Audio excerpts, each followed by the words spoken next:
لیکن آپ کی بڑی مہربانی ہوگی اگر آپ خود کو کچھ دیر کے لیے کنٹرول کر لیں گے۔ آپ کو پتہ ہے نا کہ مجھے جانا ہے، پھر آپ یہ سب کیوں کر رہے ہیں؟ مجھے دیر کروا رہے ہیں۔ وہ وہاں سڑک پر اکیلے بیٹھی انتظار کر رہی ہوگی۔ کسی مصیبت میں پھنسے اس سے بہتر نہیں ہے کہ میں وقت پر اس کے پاس پہنچ جاؤں۔ علیزے رونے والا منہ بنائے زرخان کے سینے پر ایک اور تھپڑ مارتے ہوئے کہتی ہے، اچھا ٹھیک ہے، چلی جاؤ۔ میں نے کون سا تمہیں منع کیا ہے جانے سے؟ میں تو بس یہی کہہ رہا تھا کہ مجھے کس کرو اور چلی جاؤ۔ یہ تم ہی تھی جو دیر لگا رہی تھی، اور تم ہی تھی جو اتنی لمبی کس کر رہی تھی۔ جلدی سے کر کے چلی جاتی۔ زرخان بولتا ہے اور علیزے کھلے منہ کے ساتھ اس کے چہرے کی جانب دیکھتی رہتی ہے۔ قسم سے بہت زیادہ برے لگ رہے ہیں۔ میرا دل کر رہا ہے میں آپ کے بال نوچ لوں، آپ کی آنکھیں نوچ لوں، آپ کا منہ توڑ کے رکھ دوں۔ چھوڑنے کا دل آپ کا نہیں کرتا، اور الزام آپ سارا مجھ پر لگا رہے ہیں کہ میں نہیں چھوڑ رہی تھی آپ کو۔ توبہ توبہ، نعوذ باللہ۔ پتہ ہے نا جھوٹوں کا کیا مقام ہوتا ہے، دنیا میں بھی اور آخرت میں بھی۔ بولتے رہیں آپ جھوٹ، اللہ تعالیٰ خود ہی دیکھ لیں گے آپ کو۔ میرے بس کے تو نہیں ہیں آپ۔ علیزے کہتے ہی بنا زرخان کی کوئی بات سنے اسی لمحے گاڑی میں ڈرائیونگ سیٹ پر سوار ہوتی حویلی سے باہر جانے کے لیے نکل جاتی ہے۔ زرخان بھی اسے مزید نہیں روکتا، کیونکہ وہ جان چکا تھا کہ علیزے کو واقعی بہت غصہ آ رہا ہے۔ اگر وہ مزید کچھ کہے گا تو وہ اس کو مارنے سے خود کو روک نہیں پائے گی، اسی لیے وہ اسے جانے دیتا ہے۔ ادا دوبارہ عباس کے انتظار میں صبح سے دوپہر کر چکی تھی۔ عباس نے آدھے گھنٹے کا کہا تھا، لیکن پنچایت جانے کے بعد اسے وقت کا پتہ ہی نہیں چلا تھا۔ واپس آتے آتے اسے دوپہر ہو چکی تھی، اور ادا بھی صبح سے بھوکی اس کا انتظار کر رہی تھی۔ اس کی ٹرپ بھی مکمل ہو چکی تھی۔ ڈاکٹر نے روٹین کا چیک اپ بھی کر لیا تھا، اور اس کی پٹی بھی چینج ہو چکی تھی۔ ڈاکٹر 2 بار آ چکے تھے اسے کھانے کا بولنے کے لیے، کیونکہ اس نے دوائی نہیں لی تھی۔ اب جب تک وہ کچھ کھائے گی نہیں، وہ اسے دوائی نہیں دے سکتے تھے۔ لیکن ادا بھی اپنی ضد کی پکی تھی۔ عباس کے ساتھ کھانا کھانے کا وہ ٹھان چکی تھی، اسی لیے اس نے صبح سے کھانے کا ایک نوالا تک نہیں چکا تھا۔ ٹیبل پر پڑا ناشتہ ویسے کا ویسا ہی ابھی تک شاپر میں تھا۔ شاپر کھولنے تک کی زحمت اس نے نہیں کی تھی۔ اس وقت بھی وہ کمرے میں ٹہلتی ہوئی کبھی کھڑکی کے سامنے جا کھڑی ہوتی، تو کبھی دوبارہ چھوٹے چھوٹے قدم اٹھائے کمرے میں چلنے لگتی۔ عباس کا انتظار بھی کر رہی تھی، لیکن اس کے ذہن میں بار بار عارش کی غیر موجودگی کی باتیں آ رہی تھیں۔ اس کی موت کی باتیں کہ وہ مرنے کے بعد کہاں گیا ہوگا۔ آخر کار تم گئے کہاں؟ مر تو نہیں سکتے، یقین ہے مجھے۔ پھر تم گئے کہاں آخر؟ اپنے دونوں ہاتھ سینے پر باندھے ایک جگہ رکے زمین پر اپنے پیروں کی جانب دیکھتے ہوئے ادا خود سے پوچھتی ہے۔ ادا کو اپنے سوال کا جواب ملتا اس سے پہلے ہی کمرے کا دروازہ کھلنے کی آواز آتی ہے۔ دروازہ کھلنے کی آواز پر ادا فوراً سے دوڑتی ہوئی واپس پیشنٹ بیڈ پر جا لیٹتی ہے۔ بیڈ پر لیٹے دروازے سے اندر عباس کو آتا دیکھ نارمل انداز میں لیٹے ہوئے غصے میں عباس کو گھورنے لگتی ہے۔ واپس آنے کا وقت مل گیا آپ کو؟ بہت جلدی واپس نہیں آ گئے آپ خان؟ ابھی بھی نہ آتے، میں خود آ جاتی پنچایت آپ کو لینے کے لیے۔ اندر تو آنے دو مجھے، پھر تانوں کی برسات کر لینا۔ روم کا دروازہ بند کرتے ہوئے عباس بولتا ہے، ویسے مجھے آپ کو اندر آنے تو نہیں دینا چاہیے تھا، دروازے پر تالا لگا دینا چاہیے تھا آپ کے لیے نو انٹری کے بورڈ کے ساتھ۔ لیکن خیر ہے، آپ میرے شوہر ہیں، اسی لیے میں آپ کی تھوڑی سی عزت کر رہی ہوں، زیادہ فری مت ہو جائیے گا۔ عباس کو تھکے انداز میں آتا دیکھ ادا گہری سانس لیتے ہوئے بولتی ہے، آپ کا بہت بہت شکریہ زوجہ صاحبہ، مجھے تھوڑی سی عزت دینے کے لیے۔ اگر آپ مجھے عزت نہیں دیں گی تو کیا ہوگا میرا؟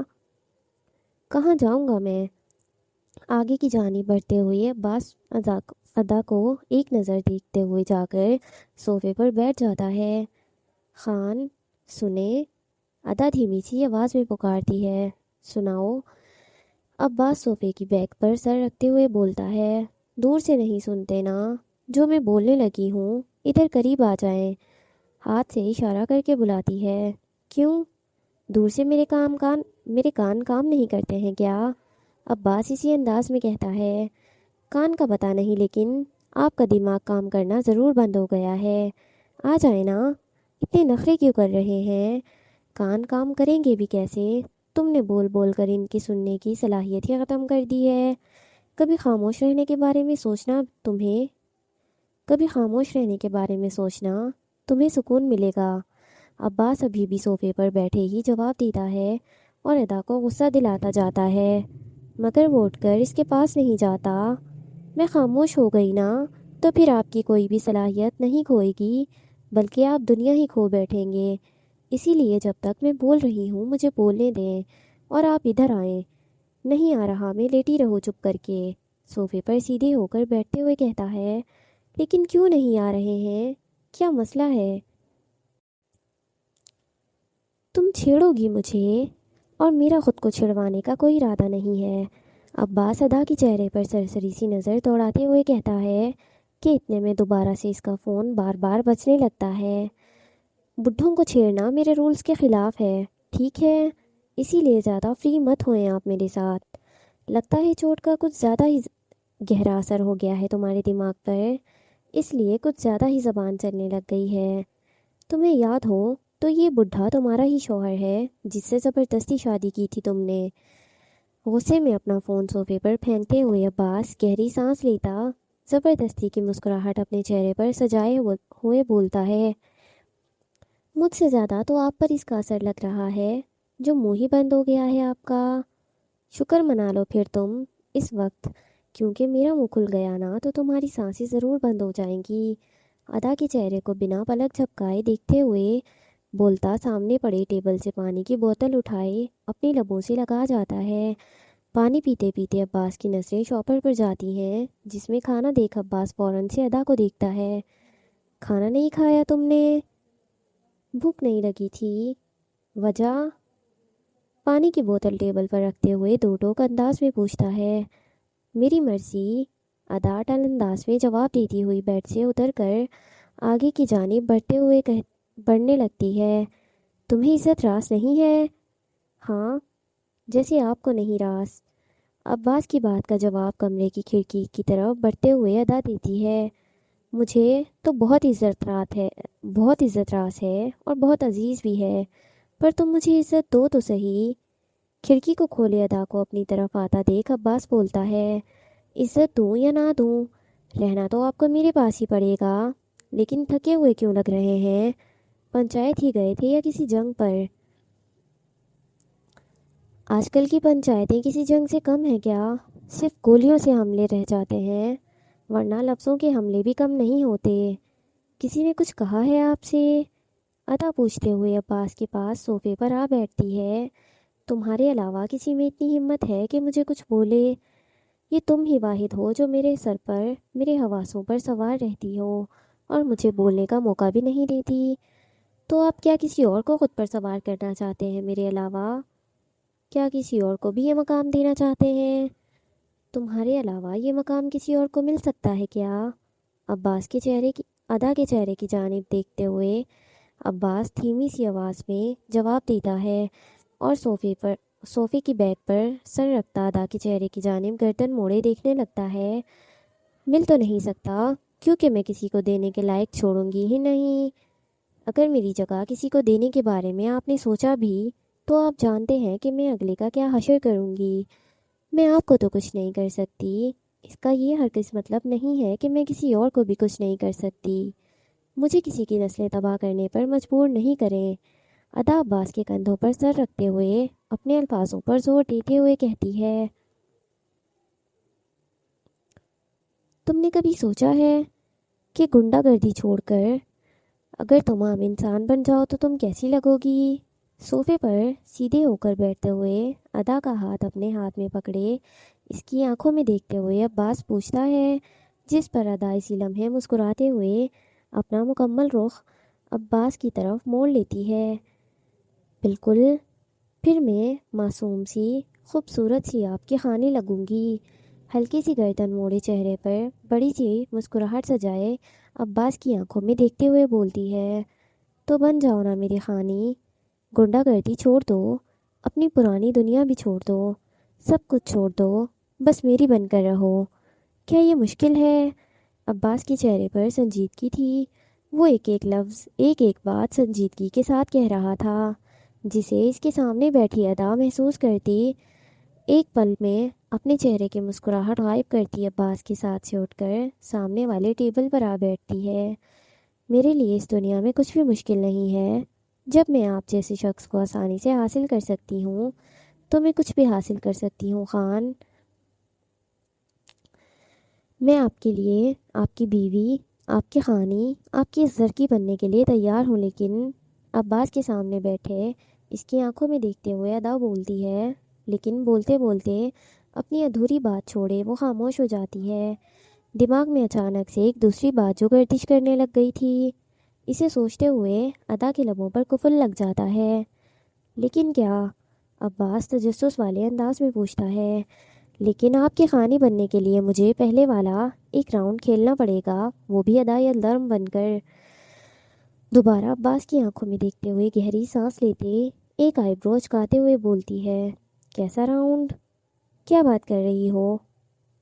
دیکھو میرا دماغ پہلے ہی بہت گھوم رہا ہے زرکی، سیدھی سیدھی بات کرو کہ کیا بولنا چاہتی ہو تم؟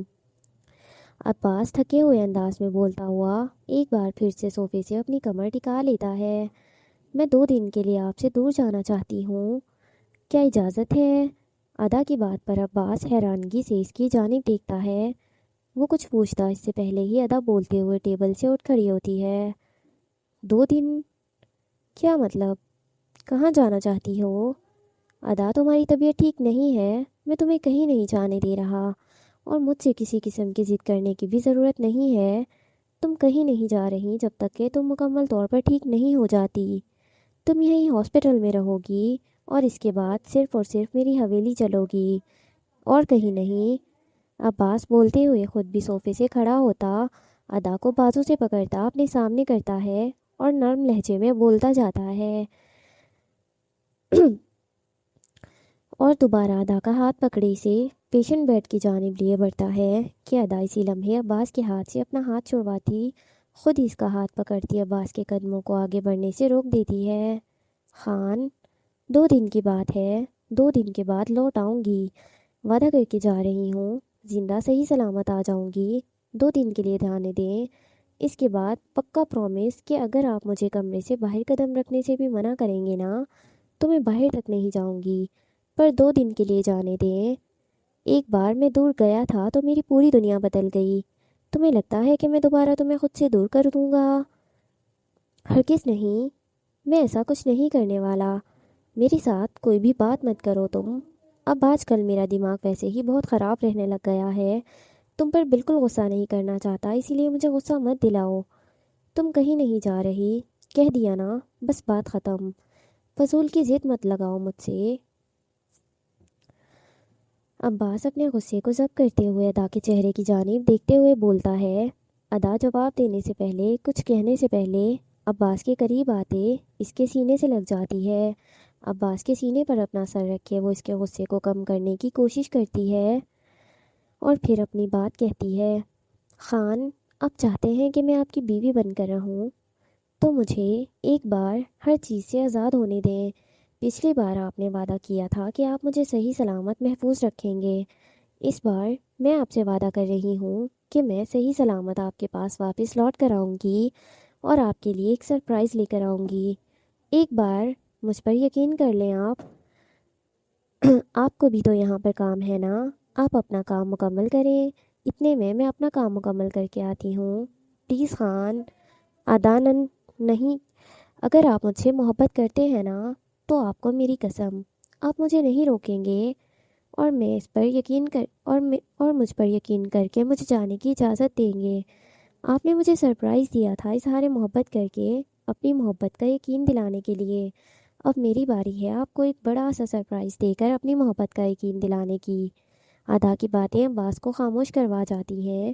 عباس کی سینے سے لگی ایک ایک لفظ محبت کے چور انداز میں بول رہی تھی، جسے سنتے ہوئے عباس مزید کچھ نہیں کہتا، بس ادا کی کمر کے گرد بازوں کا حصار باندھے خاموشی سے گہرے سانس لیتا وہ اس کے گلے سے لگ جاتا ہے۔ وعدہ کر کے جاؤ، زندہ سلامت واپس آؤ گی، اگر اس سر کی چوٹ کے علاوہ کوئی اور خراش بھی تمہیں آئی نا تو تم جہاں بھی ہوگی وہاں کا سب کچھ برباد کرنے آ جاؤں گا میں، اور تمہیں کتنا تڑپاؤں گا اس بات کا اندازہ بھی لگا کر جانا۔ نہ ہی تمہیں معافی ملے گی اور نہ ہی تمہیں زخمی کرنے والے انسان کو چھوڑوں گا۔ تو مطلب آپ اجازت دے رہے ہیں؟ عباس کی بات سنے ادا خوشی سے بھرپور انداز میں عباس سے دور ہوتے ہوئے پوچھتی ہے، جو میں نے کہا ہے نا وہ والی باتیں بھی سن لیا کرو، بس اپنے مطلب کی بات سننا تم ہمیشہ۔ ادا کے خوشی سے بھرپور لہجے کو سنتے ہوئے عباس گندا سا منہ بنائے بولتا ہے، زندگی میں پہلی بار اتنے پیار سے اتنے مان سے اجازت مانگ رہی ہو تم؟ اجازت نہیں دوں گا تو کیا کروں؟ بس اپنے وعدے پر قائم رہنا، مجھے تم واپس چاہیے ہو صحیح سلامت، کیونکہ تم صرف میری ہو، صرف میری۔ جو حکم آپ کا، یہ ادا یلدرم تو پہلے ہی خود کو آپ کے نام کر چکی ہے، اب بس اپنے ایک بڑے سے سرپرائز کے ساتھ آپ کو اپنی محبت کا یقین بھی دلائے گی کہ میں آپ کے لیے کچھ بھی کر سکتی ہوں۔ اس دنیا میں میرے لیے کچھ بھی کرنا ناممکن نہیں ہے۔ خوشی سے بھرپور انداز میں گہری سانس لیتے ہوئے بولتی ہے اور ادا اسی لمحے اپنے پیروں کے بل کھڑی ہوتی عباس کی گال پر اپنے لب رکھ جاتی ہے، جسے محسوس کرتے عباس کے لبوں پر مسکراہٹ چھا جاتی ہے۔ یہ تو بتاؤ جا کہاں رہی ہو؟ میں اپنے آدمیوں سے کہہ دیتا ہوں تمہیں پہنچا دیں گے وہاں، پر صرف 2 دن کے لیے جا رہی ہو، صرف 2 دن کے لیے، اس کے بعد واپس۔ شہادت کی انگلی اٹھائے اٹل انداز میں عباس بولتا ہے، جس پر ادا مسکراتے ہوئے عباس کی اسی انگلی کو اپنی انگلی سے پکڑے واپس اس میں الجھاتے ہوئے عباس کی انگلی پر کس کر جاتی ہے۔ جہاں میں جا رہی ہوں نا، وہاں مجھے کسی کی حفاظت کی ضرورت نہیں ہے، نہ تو میں وہاں ادا بائی بن کر جا رہی ہوں اور نہ ہی آپ کی بیوی بن کر، میں وہاں پر ادا بن کر جا رہی ہوں۔ مجھے اپنی حفاظت کرنی آتی ہے۔ ہاں، ایک بار پاگل بن گئی تھی میں، دوبارہ نہیں بنوں گی۔ ادا اپنے ہاتھ سے اپنے سر کی چوٹ کی جانب اشارہ کرتے ہوئے بولتی ہے، فی امان اللہ۔ ادا کے ماتھے پر لب رکھتے عباس بولتا ہے اور اسی لمحے دروازے کی جانب اشارہ کرتا ہے۔ ادا جانے سے پہلے ایک بار پھر عباس کے گلے سے لگتی کچھ پلوں کے لیے اس کے سینے میں خود کو قید کرتی ہے اور نظر بہہ کر عباس کو دیکھتے ہوئے کمرے سے باہر نکل جاتی ہے۔ ادا کو جاتا دیکھ عباس کے دل میں ہول اٹھ رہے تھے، لیکن وہ مزید کچھ نہیں کہہ رہا تھا کیونکہ وہ جانتا تھا کہ ادا کتنی اسٹرانگ ہے۔ اگر کچھ کرنے کے لیے جا رہی ہے تو جب تک اسے کر کے آئے گی عباس بھی تو وہ اسے کر کے ہی واپس آئے گی۔ عباس سے کیا لڑکیوں والا وعدہ وہ مکمل کر چکی تھی اور اب وہ ایک اور وعدہ اپنی سلامتی کا کر کے جا رہی تھی جسے وہ مکمل نہ کرتی ہوئے ناممکن تھا۔ اسی لیے عباس نے اسے آسانی سے اجازت دے دی تھی۔ اجازت دینے کا ایک اور مقصد یہ بھی تھا، پنچایت میں موجود اب تک ان لڑکیوں کا فیصلہ نہیں کیا گیا تھا اور ساتھ ہی ساتھ مصیبہ کا فیصلہ اور اس کی سزا بھی ابھی باقی تھی۔ ادا کے قریب رہ کر وہ اپنا کوئی کام نہیں کر پا رہا تھا، اسی لیے اس سے دور ہو کر وہ اب اپنے کام کو مکمل کرنے والا تھا۔ ادا ہاسپٹل سے باہر نکلتی ہے اور اپنے لیے کیب بک کرواتی سیدھا شمس کی حویلی پہنچتی ہے، لیکن وہاں پہنچنے کے بعد اسے شمس کہیں نظر نہیں آتا۔ وہ ہوتا تو نظر آتا، عارش پہلے ہی شمس کو قید کر چکا تھا۔ اسے قید کرنے کے بعد ہی اسے پتہ چلا تھا کہ ادا کا اصل باپ کفیر ملک ہے اور وہی اس کی اصل پہچان ہے۔ پوری حویلی میں کسی کو بھی نہ پا کر ادا سیدھی اسی روم کی طرف بڑھتی ہے جہاں پر سارے کمپیوٹرز موجود تھے، جس کے ذریعے شمس ہر کسی کی معلومات آسانی سے حاصل کرتا تھا۔ پارٹنر، تم نے تو میرے پارٹنر کو بھی نہیں چھوڑا، مجھے زخمی کرنا کافی نہیں تھا جو میرے پارٹنر کو بھی زخمی کر دیا تم نے؟ ادا ہارے ہوئے انداز میں خود سے بولتی ہوئی کمپیوٹر روم میں داخل ہوتی ہے اور ایک نظر پورے روم کی جانب دوڑاتی ہے جہاں ہر چیز بکھری ہوئی تھی، زمین پر پھیلی ہوئی تھی۔ کوئی کمپیوٹر سلامت نہیں تھا، کوئی چیز جگہ پر نہیں تھی۔ دیوار پر لگی سائیں خان کی تصویر اور آریان کی اور ان کے گھر والوں کی تصویریں، ہر چیز وہاں موجود تھی، ہر چیز، لیکن ہر چیز وہاں کی تباہ و برباد ہو چکی تھی سوائے شمس کے آئی پیڈ کے جو ہمیشہ ایک لاکر کے اندر رہتا تھا، کیونکہ ساری ضروری معلومات اسی کے اندر ہوتی تھیں۔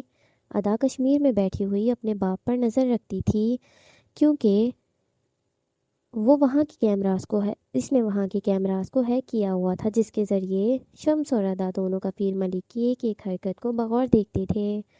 ادا اپنے باپ کے بارے میں ہر چیز جانتی تھی، اسی لیے وہ ان کا فون کبھی نہیں اٹھاتی تھی۔ وہ سیدھا اس کے لاکر کی جانب بڑھتی ہے، لاکر سے آئی پیڈ نکالے کفیر ملک کے بلڈنگ کے ایک ایک کیمرہ کو غور سے دیکھتے ہوئی عارش کو ہر جگہ تلاش کرنے کی کوشش کرتی ہے۔ عارش ابھی تک بلڈنگ میں داخل نہیں ہوا تھا، اسی لیے وہ اسے کہیں نظر نہیں آتا، لیکن آریان ادا کی نظروں میں آ گیا تھا۔ ہاں، تو داماد صاحب بھی پہنچ چکے ہیں۔ اگر داماد صاحب پہنچ چکے ہیں تو یقیناً پارٹنر بھی وہاں پہنچ چکا ہوگا۔ چلیں پھر ایک آخری راؤنڈ کھیل کر سب کچھ ختم کرتے ہیں۔ میرا بھی کوئی ارادہ نہیں ہے مزید کسی بھی قسم کی آزمائشوں میں پڑنے کا۔ مجھے سکون سے اپنے خان کے ساتھ زندگی گزارنی ہے اور صرف انہیں تنگ کرنا ہے۔ میرے علاوہ کوئی اور انہیں تنگ کرے، اس کی دنیا میں سانسیں نہ ختم کر دوں میں۔ آئی پیڈ میں آریان کو دیکھتے ہوئے ادا بولتی ہے، اور بولنے کے بعد اسی لمحے وہ روم سے باہر نکلتی سیدھا شمس کے کمرے میں جاتی ہے اور ڈریسنگ ٹیبل پر آئی پیڈ رکھے الماری سے اس کے کپڑوں میں سے ایک بلیک کلر کا برانڈیڈ سوٹ نکالتی ہے جو ابھی تک پیکنگ میں تھا۔ وہ سوٹ پیکٹ سے نکالتی اسے پہنتے ہوئے شمس کے شوز میں سے ایک شوز نکالتی ہے، جس کے آگے ٹیشو پیپر لگا کر وہ اسے اپنے پیروں میں پہنتی ہے۔ شمس کی گھڑیوں میں سے ایک گھڑی نکالے اپنے بائیں ہاتھ کی کلائی میں پہنتی ہوئی اسی لمحے آئی پیڈ ڈریسنگ ٹیبل سے اٹھائے وہ حویلی سے باہر نکل جاتی ہے اور شمس کی گاڑیوں میں سے ایک گاڑی لیے ادا سیدھا ایئرپورٹ کی جانب کا رخ کرتی ہے۔ ایئرپورٹ پر ان کا پرائیویٹ جیٹ آلریڈی موجود تھا، جو شمس کا تھا، لیکن اسے دینے والا کفیر ملک تھا۔ ادا ایئرپورٹ پر پہنچتی پرائیویٹ جیٹ میں سوار ہوتی اسی لمحے اپنی کہانی کا اختتام کرنے کے سفر پر نکل جاتی ہے۔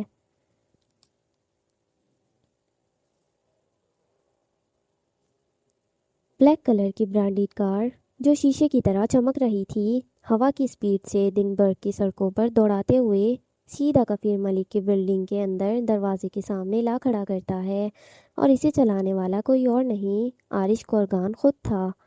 آریان نے عارش کو خود گاڑی چلانے سے منع کیا تھا، لیکن عارش آریان کے دیے ڈرائیور کو وہیں ہاسپٹل کے باہر چھوڑے گاڑی کو فل سپیڈ میں دوڑاتے ہوئے کفیر کی بلڈنگ کے باہر پہنچتا ہے۔ بلڈنگ کے باہر موجود گارڈز بھی عارش کی گاڑی کو نہیں روکتے، کیونکہ انہیں پہلے ہی عارش کی موجودگی سے آگاہ کر دیا گیا تھا۔ عارش نے گاڑی کا نمبر پلیٹ بتا دیا تھا، اسی لیے کسی گارڈ میں ہمت نہیں تھی کہ اس کی گاڑی کو روکے۔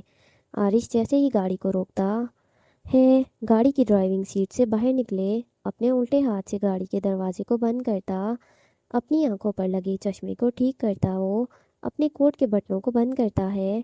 ایک اٹل انداز میں ابھی کھڑا ہی ہوا تھا کہ اتنے میں سامنے سے بلڈنگ کے اندر سے کفیر اپنے چند آدمیوں کے ساتھ باہر کی جانب بڑھتا ہوا اسے نظر آتا ہے۔ کفیر کو دیکھ عارش کے دماغ کی رگیں تن گئی تھیں، چہرے پر غصہ نمایاں تھا، جس کا اندازہ عارش کا سرخ چہرہ ہونے سے لگایا جا سکتا تھا۔ آنکھوں پر لگے چشمے کی وجہ سے اس وقت عارش کا غصہ اس کے سامنے کھڑے کفیر کو نظر نہیں آتا، لیکن عارش کا اسے دیکھ کر غصہ حد سے زیادہ بڑھتا جا رہا تھا۔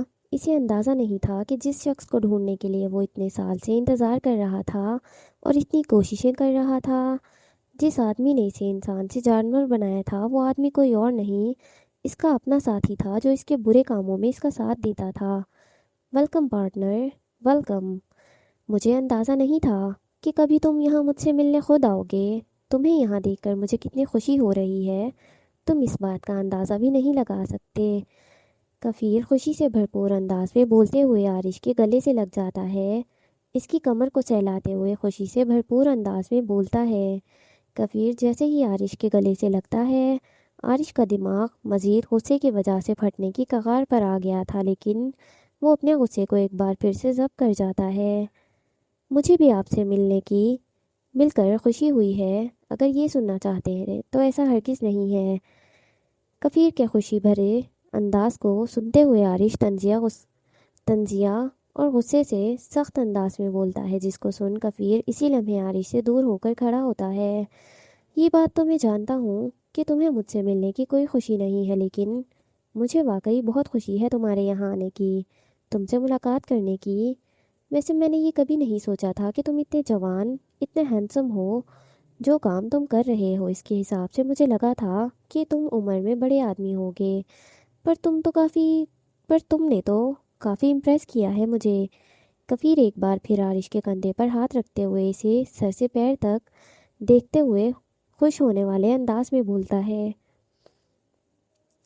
نہ تو میں نے آپ کو امپریس کرنے کے لیے کچھ کیا تھا، اور نہ ہی میں آپ کو امپریس کرنے کے لیے یہاں کچھ کرنے آیا ہوں۔ بہتر ہوگا کہ میں جس کام کے لیے یہاں آیا ہوں ہم وہ کام کر لیں۔ فضول کی باتیں کرنا پسند نہیں ہے مجھے، کام سے کام رکھتے ہیں ایک دوسرے سے۔ کفیر کا ہاتھ اپنے کندھے سے ہٹاتے ہوئے تلخ انداز میں بولتا ہے، ضرور ضرور، کیوں نہیں، ہم اوپر میرے آفس میں چل کر بات کرتے ہیں، یہاں بات کرنا مناسب نہیں رہے گا، لوگ آ جا رہے ہیں نا، پہلے کچھ چائے وغیرہ ہو جائے پھر بات کرتے ہیں۔ عارش کے تلخ انداز کو نظر انداز کرنے کی کوشش کرتے ہوئے اس کے سامنے سے ہٹتا ہاتھ سے اندر کی جانب اشارہ کرتے ہوئے کفیر کہتا ہے، اور عارش اپنے قدموں کو بلڈنگ کے اندر داخل کرتا ہے۔ بلڈنگ کی چوکھٹ پر جیسے ہی وہ کھڑا ہوتا ہے، عارش ایک پوری نظر بلڈنگ کے ہر ایک کونے پر ڈالتا بغور پوری بلڈنگ کا معائنہ کرنے لگتا ہے۔ میرے آفس سے اسے دیکھو گے تو یہ جگہ اور حسین نظر آئے گی، جہاں عام لوگ کھڑے ہیں وہاں سے اس جگہ کی اہمیت تمہیں نظر نہیں آئے گی۔ ٹھیک سے اس مقام پر جاؤ جہاں میں ہوں، یہاں کا ایک ایک کونا اور اس کونے کی خوبصورتی تمہاری آنکھوں کے سامنے جھلکنے لگے گی۔ چلو اوپر چل۔